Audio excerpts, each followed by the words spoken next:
পাকিস্তানের fast bowler Shahin Shah Afridi নেতৃত্বের ইস্যুতে বাবর আজমের সাথে স্কোয়াডে কোনো ধরনের অসন্তোষ বা অসঙ্গতির কথা স্পষ্টভাবে অস্বীকার করেছেন। পাকিস্তান দলের অধিনায়কের পদ থেকে বরখাস্ত হওয়ার আগে মাত্র একটি সিরিজে দলকে নেতৃত্ব দেওয়া শাহিন শাহ আফ্রিদিকে সরিয়ে বাবর আজমকে জাতীয় দলের অধিনায়ক হিসেবে সম্প্রতি পুনর্বহাল করা হয়েছে। শুক্রবার পিসিবি পডকাস্টে শাহিন আফ্রিদি বলেন, দলীয় ঐক্য ছাড়া বড় কোনো ইভেন্ট জেতা অসম্ভব।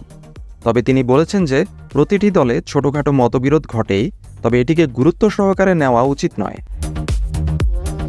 শাহিন শাহ আফ্রিদি বলেন, কখনো কখনো ছোটখাটো মতবিরোধ প্রতিটি পরিবারেই হয়, এমনকি ভাইদের মধ্যেও, কিন্তু আমাদের দলে সেরকম কিছু নেই।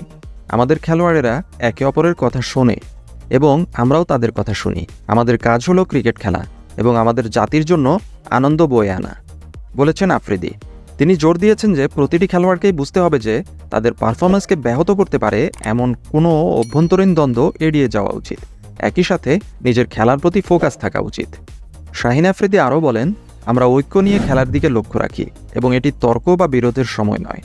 সকলের একই পৃষ্ঠায় থাকার সময় এসেছে যাতে আমরা বিশ্বকাপ জিততে পারি। বাংলাদেশ স্পিড স্টার তার ওয়ার্কলোড, ফর্ম এবং ফিটনেস নিয়ে উদ্বেগকেও উড়িয়ে দিয়েছেন।